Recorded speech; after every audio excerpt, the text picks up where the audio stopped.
Good morning, students. This video is about the chapter The Birth of Khadi, written by Mahatma Gandhi. For Gandhi, hand spinning was national employment a century ago for millions. Gandhi ji ये मानते थे कि जो हाथ से spinning है, hand spinning है, चरखे का use,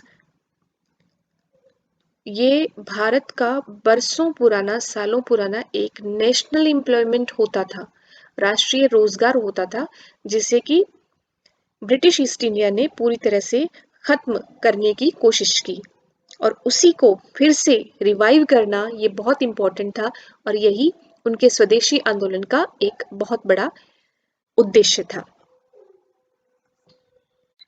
the birth of khadi यानी खादी का जन्म या खादी का उदय, ये एक अंश है जो उनकी ऑटोबायोग्राफी आत्मकथा माई एक्सपेरिमेंट्स विद ट्रुथ, सत्य के साथ मेरे प्रयोग से लिया गया है।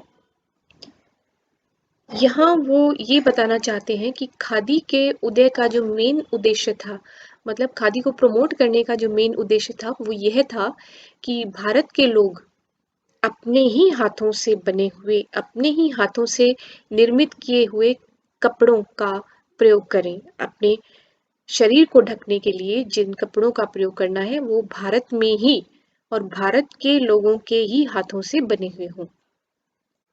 In our previous session of the chapter, we did that Mahatma Gandhi believed that the process that would help India to get rid of the grinding poverty would also help in establishing Swaraj. और इसी दिशा में उन्होंने कोशिश की कि अपने use के जो कपड़े हैं वो खुद बुने, खुद उनको तैयार करें और इसके लिए आश्रम में they introduced a few handlooms. But the problem was that none of the ashramvasi knew how to work upon a handloom.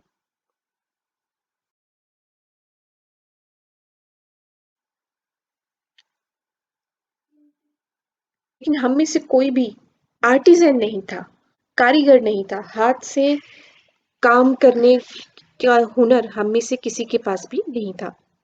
We needed a weaving expert, यानी हथकरघा तो हमने लगा लिया, हैंडलूम तो हमने एस्टेब्लिश कर लिया, लेकिन उसको चलाना हमें नहीं आता था किसी को भी। We needed a weaving expert to teach us to weave before we could work the looms. हमें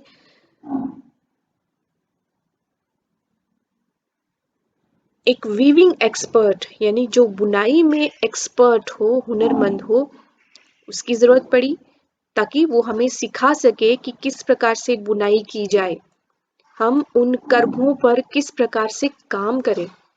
तो इस चीज को सीखने के लिए, वीविंग को सीखने के लिए, बुनाई को सीखने के लिए हमें वीविंग एक्सपर्ट की जरूरत पड़ी।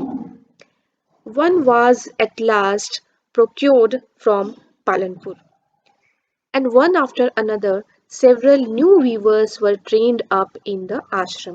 और फिर उसके बाद में एक के बाद एक नए नए बुनने वाले, वीव करने वाले, हैंडलूम पर काम करने वाले तैयार होते गए।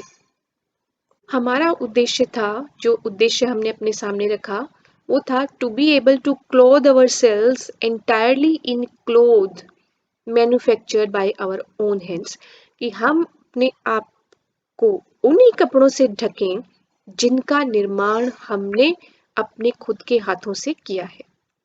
We therefore forthwith discarded the use of mill woven cloth। Discard होता है to give up, no longer use करना किसी चीज को। तो हम आश्रम वासियों ने मिल से बने हुए कपड़े पहनना बंद किया और निश्चय किया कि अपने ही हाथों से बनाए हुए कपड़े पहनेंगे। And all the members of the ashram resolved to wear hand woven cloth made from Indian yarn only। बल्कि धागा भी देशी होगा, अपने ही देश के धागे से बने हुए कपड़े को हम पहनेंगे, हाथ से बने हुए कपड़े को पहनेंगे। आश्रम के सभी लोगों ने ये रिजोल्व किया, ये निश्चय किया।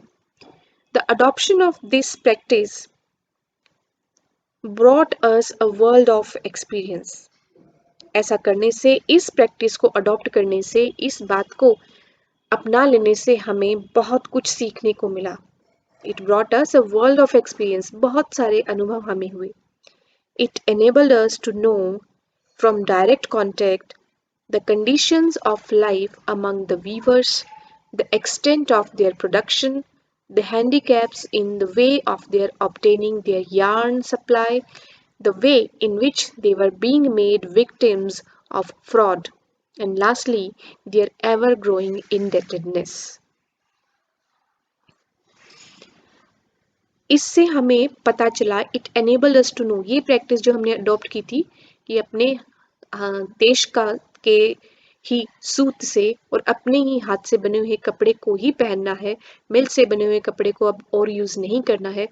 इस प्रैक्टिस को अपना लेने से हमें पता चला, अभी हम डायरेक्ट कांटेक्ट में आ गए थे बुनकरों की, हिंदुस्तान के जो कारीगर थे, बुनकर थे, उनके डायरेक्ट कांटेक्ट में आए और हमें पता चला the conditions of life among the weavers, उनके जीवन की स्थितियां किस प्रकार वो रहते हैं, the extent of their production, कितनी उनकी आमदनी होती है, कितना वो कपड़ा बना पाते हैं, the handicaps in the way of their obtaining their yarn supply, सूत प्राप्त करने में होने वाली उनकी कठिनाई, हैंडीकैप्स यहाँ पे मतलब है ट्रबल्स, ऑब्स्टेकल्स, कठिनाई, the way in which they were made victims of fraud, और किस प्रकार से उनको ठगा जा रहा था, और lastly there ever growing indebtedness, indebtedness होता है कर्जदार होने की स्थिति, और किस प्रकार उनके कर्जदार रहने की स्थिति कंटिन्यू होती जा रही थी।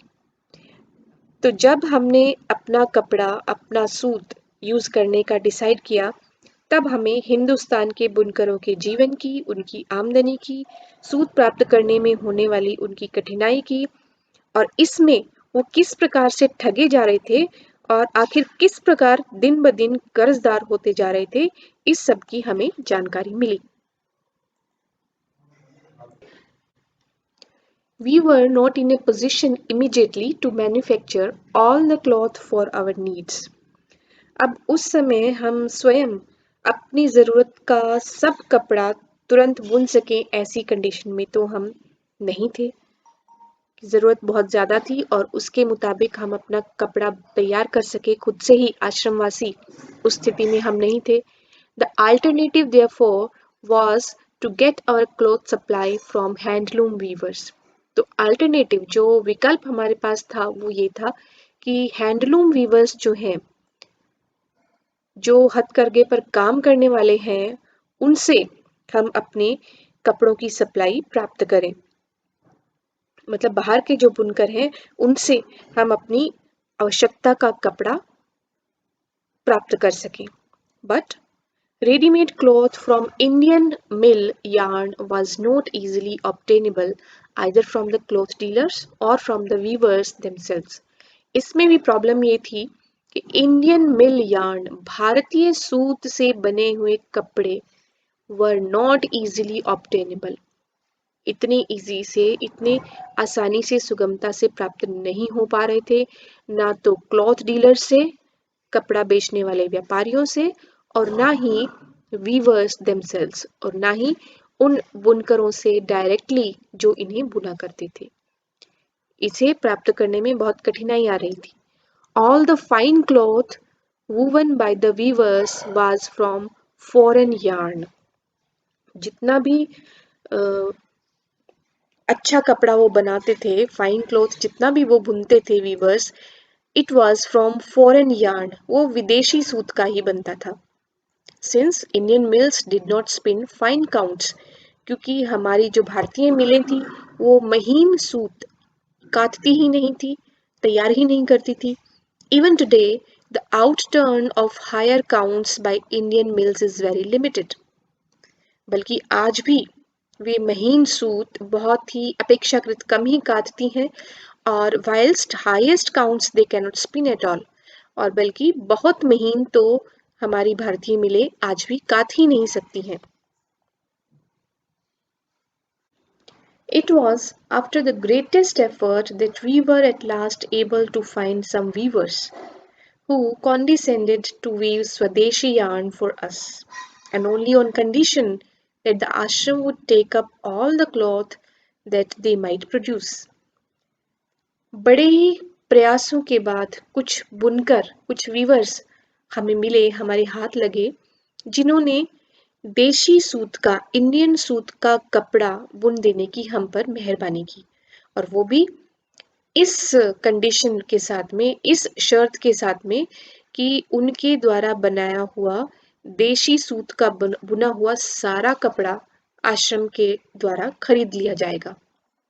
कॉन्डिसेंट का मतलब होता है टू पैट्रोनाइज समबडी, मतलब to behave towards somebody in a way that shows that you are better, you are more important, अपने आप को सुपीरियर या ज़्यादा इम्पोर्टेंट समझना, ऐसी फीलिंग के साथ में। तो उन लोगों ने भी, इन वीवर्स ने भी थोड़ा मेहरबानी के तरीके से, मेहरबानी टाइप से हम पे की, इस बात के लिए राजी हुए कि वो हमारे लिए इंडियन यार्न से बना हुआ, इंडियन यार्न से कपड़ा बुनकर देंगे, और वो भी इस कंडीशन के साथ में कि जितना भी वो कपड़ा बुन के देंगे वो सारा का सारा हमें आश्रम को खरीदना पड़ेगा। By thus adopting cloth woven from mill yarn as our wear and propagating it among our friends, we made ourselves voluntary agents of the Indian spinning mills. अब इस प्रकार से विशेष रूप से तैयार कराया हुआ कपड़ा बुनवा कर हमने पहना और अपने फ्रेंड्स में उसका प्रचार भी किया, प्रोपेगेट भी किया। अब इस प्रकार से हम इन स्पिनिंग मिल्स, कताई वाली जो मिलें थी, कारखाने थे, उनके हम एक टाइप से स्वैच्छिक एजेंट्स बन गए, एजेंट बन गए इनके, हमें मीन्स हम इन्हीं को प्रोपेगेट कर रहे थे एक तरीके से। This in its turn brought us into contact with the mills, और अब बदले में क्या हुआ, हम इन मिल्स के भी कांटेक्ट में आए, कारखानों के कांटेक्ट में आए, उनके संपर्क में आए, and it enabled us to know something about their management and their handicaps, और इस प्रकार हमें उनकी मैनेजमेंट कैसी है, व्यवस्था कैसी है, उसके बारे में भी पता चला, एंड देयर हैंडीकैप्स, और किस प्रकार की उन्हें प्रॉब्लम्स आ रही थी, हैंडीकैप्स आ रही थी, वो भी, उसके बारे में भी हमें पता चला।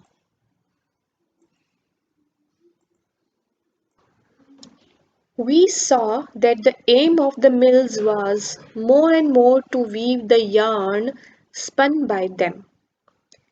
हमें ये जानकारी मिली, हमें ये पता चला, समझ में आया कि जो मिल हैं, कारखाने हैं, उनका उद्देश्य था खुद काटना और खुद ही बुनना, खुद काटकर खुद ही बुनाई करना, यही उनका उद्देश्य था।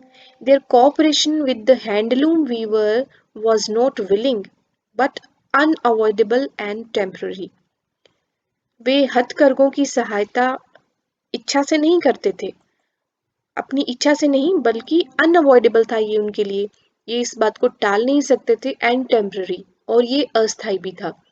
जो हाथ से बुनाई करने वाले बुनकर थे, उनकी सहायता ये मिल्स मन से नहीं, इच्छा से नहीं करती थी, बल्कि उनके लिए जरूरी था और टेम्पररी भी था, अस्थायी भी था। We became impatient to be able to spin our own yarn, और ये सब देखकर हम अपने हाथ से कताई करने के लिए, सूत काटने के लिए हम अधीर हो गए। Impatient means अधीर होना। It was clear that until we could do this ourselves, dependence on the mills would remain. और अब ये स्पष्ट हो चुका था कि जब तक हम अपने हाथों से कताई नहीं करेंगे, तब तक मिल्स पर, कारखानों पर हमारी डिपेंडेंस, हमारी निर्भरता बनी रहेगी। We did not feel that we could render any service to the country by continuing as agents of Indian spinning mills. और मिलों के एजेंट बनकर हम देश सेवा कर रहे हों, ऐसा हमें नहीं लग रहा था। कि केवल मिलों के एजेंट्स बनने से हम भारत की कोई भी सेवा नहीं कर पा रहे थे, हमें नहीं लग रहा था कि इस प्रकार हम देश की कोई भी सहायता कर पा रहे हैं।